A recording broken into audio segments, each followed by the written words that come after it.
स्वामी विवेकानंद जी के साथ उनका एक अनूठा संबंध बन गया था। यद्यपि कुछ समय के लिए 2-3 दिन के लिए जूनागढ़ में आए थे, पर उसी से उनका ये जूनागढ़ के दीवान जी हरिदास देसाई जी ने पूरा मानो समझ लिया, स्वामी विवेकानंद की महानता को भाप लिया। उस समय तो अननोन मॉन्क थे, अपरिचित थे, कोई उनको जानता नहीं था। 27 साल के एक युवक, फिर भी वे उनकी प्रतिभा को पहचान लेते हैं, उनकी आध्यात्मिक गरिमा को पहचान लेते हैं, और फिर जब तक वो जीवित थे तब तक स्वामी विवेकानंद के साथ संबंध रखते हैं। और स्वामी विवेकानंद भी उनको 13 बहुत ही इंस्पायरिंग, अत्यंत प्रेरणादायी पत्र लिखते हैं। उसमें से कुछ पत्र तो बहुत ही प्रेरणादायी है, जो आज भी हमारे लिए उपयोगी है, महत्वपूर्ण। तो उनके बारे में आज बात करेंगे। सबसे पहला पत्र लिखते हैं स्वामी विवेकानंद जी, ये हरिदास देसाई को 26 अप्रैल 1892 को बड़ौदा से लिखते हैं। तो स्वामी जी, जैसे हमने बताया था, अहमदाबाद से वटवाण होते हुए, लिमड़ी होते हुए, भावनगर होते हुए जूनागढ़ गए थे। जूनागढ़ से बाद में जो सोमनाथ का दर्शन किया, प्रभास पाटन का दर्शन किया, पोरबंदर का दर्शन किया, फिर बाद में द्वारका, बेट द्वारका, मांडवी, भूज, नारायण सरोवर, आशापुरा मार्ग की से कच्छ के सब तीर्थ स्थान। उसके बाद में वापस लौटते हुए फिर से सौराष्ट्र के कुछ स्थानों में जाते हुए पालीताना, फिर से पालीताना, और फिर नडियाद में जो कि हरिदास देसाई का उनका खुद का स्थान था, जहाँ पर कि वो उनका जन्म हुआ था, वहीं पर रहते थे। वो नडियाद उनका पैतृक, उनका स्थान, मुख्य स्थान। जूनागढ़ में तो केवल दीवान जी के हिसाब से 10 साल तक थे। तो ये नडियाद से फिर बड़ौदा आते हैं, बड़ौदा से फिर वे बम्बई जाते हैं। बड़ौदा ये उनका लास्ट डेस्टिनेशन गुजरात के टूर का। तो ये बड़ौदा 26 अप्रैल 1892 से लिखते हैं, प्रिय दीवान जी साहब, यहाँ भी आपका पत्र पाकर बड़ा प्रसन्न हुआ। हरिदास देसाई कितने उनके स्नेह में बन गए थे कि वहाँ पर बड़ौदा में भी उन्होंने उनको पत्र लिखा। नडियाद स्टेशन से आपके घर पहुँचने में मुझे कुछ भी कठिनाई नहीं हुई, और आपके भाई वैसे ही हैं जैसे उन्हें होना चाहिए, बिल्कुल आपके भाई। कहने का मतलब हरिदास देसाई जैसे बहुत काइंड हार्टेड हैं, बहुत ही दयालु हैं, उसी प्रकार के आपके भाई भी दयालु हैं, जिन्होंने उनको नडियाद स्टेशन पर रिसीव किया। ईश्वर आपके परिवार पर सर्वोत्कृष्ट आशीर्वादों की वर्षा करे। मेरी सारी यात्राओं में ऐसा शानदार कोई दूसरा परिवार नहीं मिला। देखिए कितना बड़ा सर्टिफिकेट है। कहते हैं स्वामी जी इतनी सारी उन्होंने यात्रा की, कितने परिवारों से मिले, पर हरिदास विहार देसाई जैसा परिवार, ऐसा शानदार परिवार, दूसरा परिवार नहीं मिला। अद्भुत, कितनी बड़ी बात। आपके मित्र मणि भाई ने मेरे लिए सभी सुविधाएं प्रदान की हैं। मणि भाई मतलब मणि भाई जश भाई मेहता, ये उस समय बड़ौदा के दीवान थे, और ये दिलाराम बंगलो में रहते थे, और दिलाराम बंगलो में ही अपने साथ उन्होंने स्वामी जी को रखा था। ऊपर नीचे वो खुद रहते थे फैमिली के साथ, इसलिए उन्होंने ऊपर में वहाँ पर स्वामी जी को रखा था। और जिस जगह पर स्वामी जी को रखा था उसी कमरे को हम लोगों ने मेडिटेशन रूम बनाया है, वो मेमोरियल बन गया है। उसकी बातें बाद में विस्तार से करेंगे, किस प्रकार से ये मेमोरियल बन गया, वो दिलाराम बंगलो, ये लंबी कहानी अपने आप में, उसको यथा समय हम लोग उसके बारे में बातें करेंगे। तो ये मणि भाई जश भाई ये दीवान जी थे। ये 4 लंगोटे यार थे, चारों सहपाठी थे, बचपन के 4 थे। ये उसमें से 2 ये हैं, मणि भाई जश भाई और हरिदास विहार देसाई। तो इनके बचपन के मित्र थे। तो मेरे लिए आपके मित्र मणि भाई ने मेरे लिए सभी सुविधाएं प्रदान की हैं। जहाँ तक उनके सत्संग का प्रश्न है, केवल मैं उनसे 2 बार मिला, एक बार 1 मिनट के लिए और दूसरी बार ज़्यादा से ज़्यादा 10 मिनट के लिए, जब उन्होंने यहाँ की शिक्षा पद्धति पर बातचीत की। बहुत उस समय व्यस्त थे दीवान जी, और उस समय बड़ौदा के महाराजा कहीं बाहर गए हुए थे, जिसके कारण स्वामी जी की मुलाकात वहाँ बड़ौदा में ऐसा कहते हैं कि नहीं हुई थी।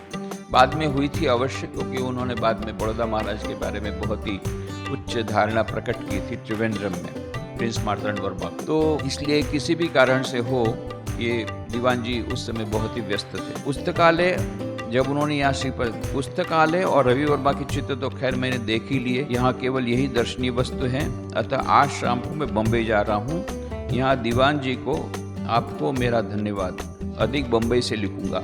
सस्ने आपका धन्यवाद, सस्ने आपका विवेकानंद। तो कहते हैं पुस्तकालय उन्होंने देखी, बहुत बड़ा पुस्तकालय, अभी भी वो पुस्तकालय है, सेंट्रल लाइब्रेरी। और सेंट्रल लाइब्रेरी तो बाद में हुई, पर वो पैलेस की जो लाइब्रेरी अभी भी है। और रवि वर्मा के पिक्चर अभी भी हैं, ओरिजिनल रवि वर्मा के पेंटिंग्स, ये अभी पैलेस में, उस समय पैलेस में थे, अभी पैलेस के दूसरे हिस्से में फतेह सिंह जी म्यूजियम जो करके बनाया है, वहाँ पर वे पेंटिंग अभी भी है। पुनश्च वो रवि वर्मा के बारे में भी विस्तार से हम लोग बाद में बातें करेंगे, किस प्रकार से रवि वर्मा और बड़ौदा महाराजा का क्या संबंध था, किस बड़ौदा में कैसे रविवार में आए, सबकी बातें करेंगे। पुनश्च नडियाद में मैं मणिभाई नबूभाई से मिला।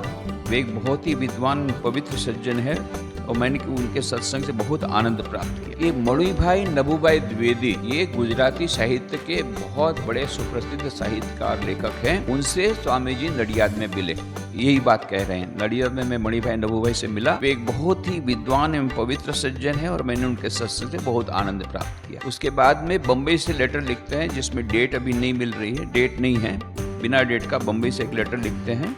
प्रिय दीवान जी साहब, पत्रवाहक बाबू अक्षय कुमार घोष मेरे एक मित्र हैं। वे कलकत्ता के एक कुलीन परिवार के हैं। मुझे वे खंडवा में मिले और हमारा परिचय हो गया।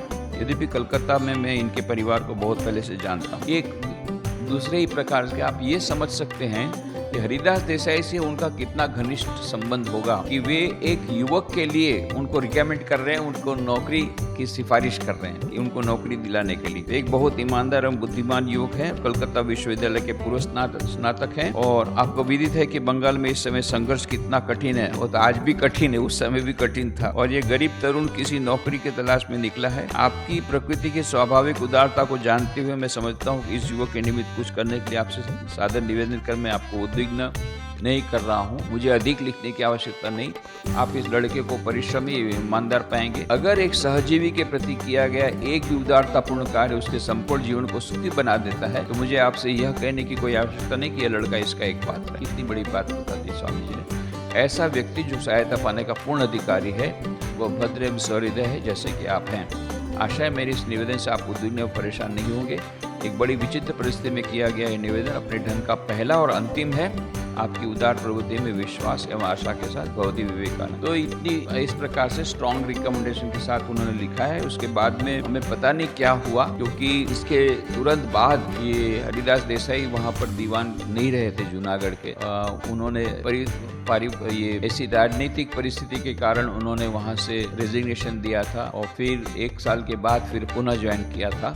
तो उस समय वे पावर में नहीं रहे थे इसके बाद में, इसलिए पता नहीं कि कहाँ तक वो ये कुछ हुआ था। फिर पत्र लिखते हैं स्वामी जी, वहाँ बम्बई से गए महाबलेश्वर गए पुणे से 15 जून 1892 को पत्र लिखते हैं। प्रिय दीवान जी साहब, बहुत दिनों से आपका पत्र नहीं मिला। आशा करता हूँ आपको मैंने किसी प्रकार अप्रसन्न नहीं कर दिया है। महाबलेश्वर के ठाकुर साहब के साथ मैं यहाँ आया और उन्हीं के साथ रह रहा हूँ। एक्चुअली यहाँ महाबलेश्वर के ठाकुर नहीं, तो लिखने में थोड़ी गलती हुई कि लिमड़ी के ठाकुर साहब, जो कि उनको महाबलेश्वर में मिले। लिमड़ी के ठाकुर साहब यशवंत सिंह जी, ये महाबलेश्वर में उनको मिले। यहाँ पर मैं 1 सप्ताह या कुछ अधिक रुकूंगा, तत्पश्चात हैदराबाद होकर रामेश्वरम जाऊंगा। तो जैसे हमने कहा, गुजरात में उनका मुख्य ध्येय तो था द्वारका, पर द्वारका के निमित्त और भी बहुत कुछ हो गया। अभी रामेश्वरम जाते समय ये सब हो रहा है। शायद अब तक जूनागढ़ में आपके रास्ते में सारी बाधाएं दूर हो गई होगी, कम से कम मुझे ऐसी आशा है। पर वो बाधाएं बहुत अधिक बाधाएं थी और इसलिए उनको रेजिग्नेशन देना पड़ा था। आपके स्वास्थ्य के विषय में विशेष रूप से उस मोच के विषय में जानने की बड़ी उत्सुकता है। देखिए स्वामी जी, वो दीवान जी को तो मोच आ गई थी, वो भी खबर रखते हैं। इतना ही नहीं, उसके लिए चिंतित हैं। इतना उनके साथ उनके हृदय क्या ये तादाद में हुआ है। मैंने आपके मित्र भावनगर के राजकुमार के शिक्षक सुरती से मुलाकात की। वे बहुत ही सज्जन हैं। उनसे परिचित होना एक सौभाग्य की बात है। वे बहुत ही अच्छे एवं उत्तम प्रकृति के पुरुष हैं। तो सुरती जो थे ये भी गुजराती थे, और एक्चुअली सुरती पारसी में ही रहता है, तो पर है तो गुजराती बोलते हैं लोग। तो भावनगर के राजकुमार के शिक्षक, इनसे सुरती से मुलाकात की। मैं बहुत ही सज्जन, वो शायद उस समय पूना में रहते थे सुरती, तो उनसे वो मिले, उनसे परिचित होना एक सौभाग्य की बात है। वे बहुत ही अच्छे हैं, उत्तम प्रकृति के पुरुष हैं। आपके सहृदय भाइयों और वहाँ के हमारे मित्रों के लिए मेरा हार्दिक अभिवादन। अपने घर के पत्र में नबू भाई को कृपया मेरी हार्दिक शुभकामनाएं प्रेषित कीजिएगा। नबू भाई को यहाँ भी याद रख रहे हैं वो, दूसरे पत्र में भी नबू भाई द्विवेदी जो साहित्यकार, जिनके साथ एक ही दिन बातचीत हुई थी, पर उसमें उन्होंने उनको याद रख करके फिर से उसके लिए अपनी स्मृति उनको वहाँ पर प्रेषित कर रहे हैं। आशा है शीघ्र पत्रोत्तर के द्वारा आप मुझे कृतार्थ करेंगे। हार्दिक श्रद्धा, कृतज्ञता एवं आप तथा आपके आत्मियों के शुभ के लिए प्रार्थनाओं सहित भवदीय विवेकानंद। इसके बाद में बम्बई से लिखते हैं 22 अगस्त 1892। पुणे से फिर बाद में स्वामी जी बम्बई आते हैं। तो मुंबई से 22 अगस्त 1892 को पत्र लिखते हैं स्वामी जी। प्रिय दीवान जी साहब, आपका पत्र पाकर मैं बहुत ही कृतार्थ हूँ। इस कारण विशेषकर इस पत्र में सिद्ध होता है कि आप मेरे प्रति पूर्ववत कृपालु हैं। मुझे बहुत खुशी हुई कि आपका जोड़ करीब करीब पूर्णतया ठीक हो गया। देखिए, उनके स्वास्थ्य के बारे में मुझको चिंता है। कृपया अपने उदार मना भाई से कहें कि वे वचन भंग के लिए मुझे क्षमा करें। मुझे यहाँ कुछ संस्कृत पुस्तकें उन्हें समझने के लिए सहायता मिल गई है, जिनकी अन्यत्र मिलने की आशा मैं नहीं करता। मैं उन्हें समाप्त करने के लिए व्यग्र हूँ। कल यहाँ मैंने आपके मित्र श्री मनसुख राम से भेंट की। उनके साथ एक सन्यासी मित्र ठहरा है।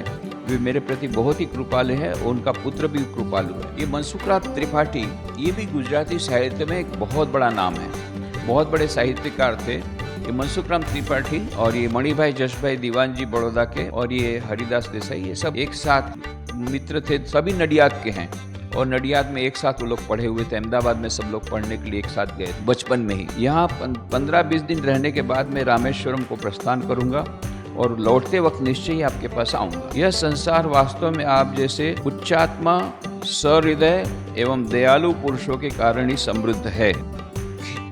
कैसी, किस प्रकार की उक्ति दीवान जी साहब के बारे में, हरिदास दीवान जी के बारे में बोल रहे हैं स्वामी विवेकानंद। यह संसार वास्तव में आप जैसे उच्चात्मा, सहृदय एवं दयालु पुरुषों के कारण ही समृद्ध है। शेष तो जैसा किसी संस्कृत कवि ने लिखा है, कुठार सदृश है जो अपनी माताओं के तारुण्य वृक्ष का उच्छेद करते हैं। संस्कृत में कहावत है कि जो कुपात्र कुपुत्र रहते हैं वो अपनी माताओं के तारुण्य वृक्ष का उच्छेद करते हैं। क्यों? माता का तारुण्य चला जाता है, माता की जवानी चली जाती है। जब वो पुत्र प्रसव करती है तो उनकी जो सारी सुंदरता वो संतानों में चली जाती है। तो कहते हैं कुठार सदृश है, जो ऐसे कुसंतान है वो कुठार सदृश हैं जो अपनी माताओं के तारुण्य वृक्ष का उच्छेद करते हैं। पर आप उससे विरुद्ध, आप उसके विरुद्ध हैं और आपके कारण ही ये सारी पृथ्वी समृद्ध है। यह असंभव है कि मैं कभी आपकी पितृवत उदारता और देखभाल को भूल जाऊं और मुझ जैसा गरीब फकीर आप जैसे महान मंत्री का इस प्रार्थना के सिवा क्या प्रत्युपकार कर सकता है। इस संसार में जो कुछ काम में है, समस्त वरदानों का प्रदाता उसे आपको प्रदान करे और जीवन के अंत में जो अंत बहुत ही दिन तक वह भगवान स्थगित रखे, आपको परमानंद, अनंत सुख तथा पवित्रता की अपनी शरण में ले ले। कितना सुंदर आशीर्वाद देते हैं स्वामी जी। कहते हैं मेरा जैसा फकीर आपके लिए क्या कर सकता है, पर आपकी पितृवत उदारता और देखभाल को भूल जाऊं और मुझ जैसा गरीब फकीर आप जैसे महान मंत्री का इस प्रार्थना के सिवा क्या प्रत्युपकार कर सकता। बोले मैं इतना ही कर सकता हूँ। आपने इतनी उदार मन से मुझे इतनी सारी मुझे मदद की, सहायता की। मैं तो फकीर हूँ, मैं और क्या कर सकता हूँ। प्रत्युपकार में मैं और कुछ नहीं कर सकता, एक प्रार्थना कर सकता हूँ। और क्या प्रार्थना कर रहे हैं? यही प्रार्थना करता हूँ इस संसार में जो कुछ काम्य है, समस्त वरदानों का प्रदाता उसे आपको प्रदान करे। जो कुछ प्राप्त करने लायक है, सब कुछ ये भगवान आपको प्राप्त करा दे। इससे बड़ा इससे बड़ा तो कोई वरदान हो ही नहीं सकता। और जीवन के अंत में दूसरा ये है, लौकिक उन्होंने आशीर्वाद दे दिया, अब अलौकिक वस्तु के लिए आशीर्वाद दे रहे हैं। और जीवन के अंत में जो अंत बहुत ही दिन तक वह भगवान स्थगित रखे, आपको परमानंद, अनंत सुख तथा पवित्रता की अपनी शरण में ले ले। कितना बड़ा आशीर्वाद स्वामी जी उनको दे रहे हैं, भवदीय विवेकानंद। इसके बाद में पुनश्च में थोड़ी बातें बोलते हैं, ये कुछ बातें बताया है उसको हम लोग छोड़ देते हैं। फिर खेतड़ी से 28 अप्रैल को 1893 को स्वामी जी लेटर लिखते हैं। प्रिय दीवान जी साहब, यहाँ आते समय मैं आपके स्थान पर नडियाद जाकर अपना वचन पूरा करना चाहता था, लेकिन कुछ परिस्थितियों के कारण ऐसा नहीं कर पाया। सबसे प्रधान बात यह थी कि आप वहां थे नहीं और हेमलेट की भूमिका को छोड़कर हेमलेट नाटक का अभिनय एक हास्यास्पद बात होती तथा मुझे निश्चित रूप से मालूम था कि आप कुछ ही दिनों में नडियाद आने वाले हैं और चूंकि मैं भी शीघ्र ही ये करीब 20 दिन में बम्बई जाने वाला हूँ, मैंने तब तक के लिए अपनी यात्रा को स्थगित कर देना उचित समझा। अब ये 28 अप्रैल 1893 को ये लेटर, इतना लंबा लेटर लिख रहे हैं स्वामी जी।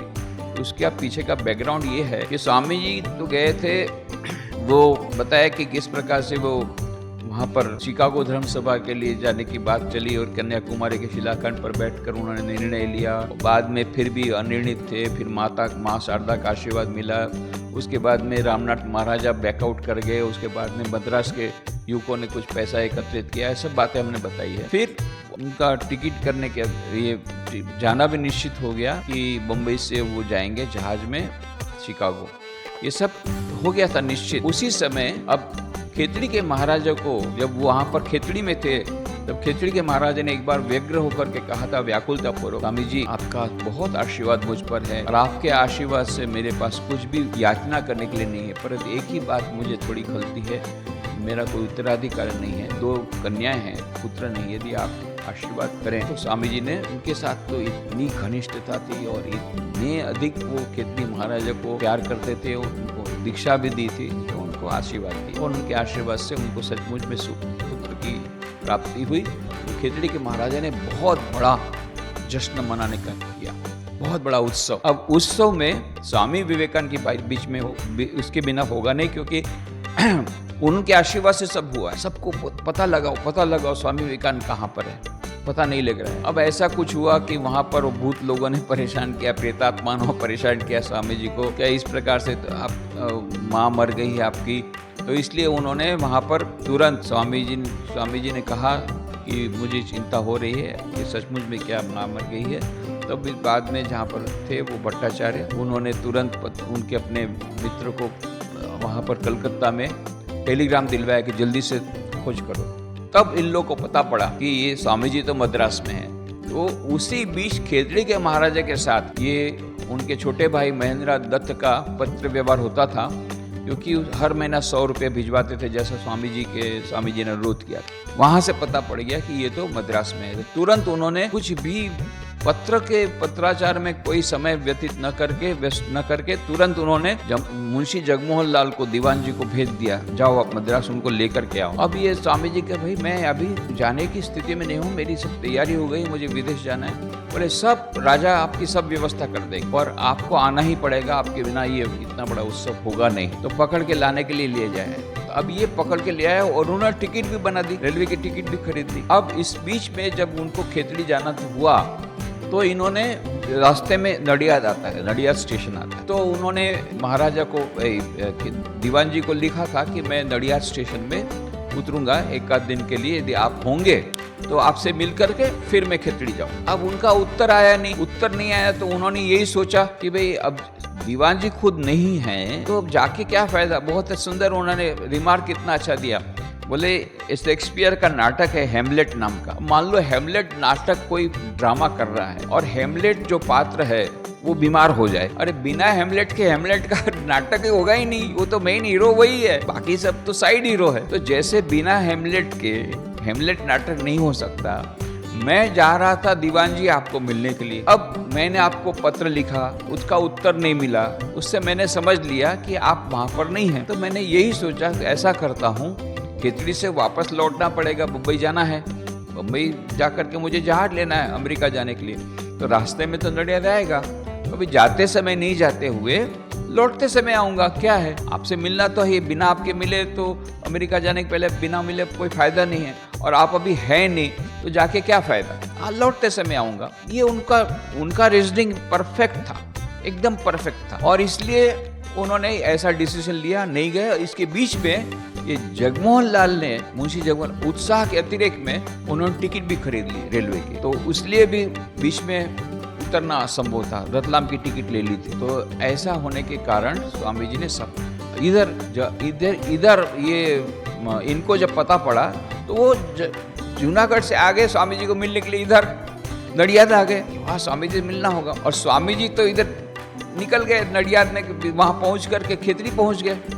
तो बहुत बुरा लगा, अरे मैं आपके कारण आया मिलने के लिए और आप तो फिर बोले थे मैं उतरूंगा। तो स्वामी जी का मैंने उतरूंगा ऐसा नहीं बोला था, मैंने बोला था पता लगाने के लिए कहा था कि आप हैं या नहीं। जब आपका उत्तर नहीं आया तो मैं समझ गया आप नहीं हैं, और सचमुच में इन लोगों ने ऑलरेडी पत्र लिखा था, वो पहुंचा नहीं था स्वामी जी के पास, मद्रास क्रॉस हुआ। उस समय के जमाने में बहुत पत्र में टाइम लगता था, इसके समान ईमेल तो था नहीं, टेलीग्राम होता था, टेलीग्राम भी बहुत कॉस्टली होता, तो ये सब कम्युनिकेशन गैप हो गई। उसके कारण दीवान जी को इतना बुरा लगा, क्योंकि वो इतना प्यार करते स्वामी जी, उनको बहुत बुरा लगा कि मेरे को बिना मिले स्वामी जी चले गए खिचड़ी, कुछ मेरी गलती हुई है। फिर उनको लगा नहीं, ये जो मेरे भाई लोग हैं इन्होंने कुछ इसके साथ मिसबिहेव किया। तो भाई लोगों को बहुत डांटा कि तुम लोगों ने इतने अच्छे स्वामी जी को तुम लोगों ने क्या इंसल्ट किया कि स्वामी जी यहाँ आ नहीं रहे, नडियाद को बाईपास करके चले गए, जरूर तुम लोगों ने कुछ मिसबिहेव किया। ये उन्होंने डांटा और फिर उन्होंने स्वामी जी को लिखा कि मैंने अपने भाइयों को बहुत डांटा है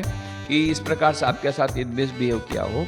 मैं उनकी ओर से आपके पास एक क्षमा प्रार्थना करता हूँ, परंतु आप हमको क्षमा कर दीजिए यदि हमसे भूल हुई तो।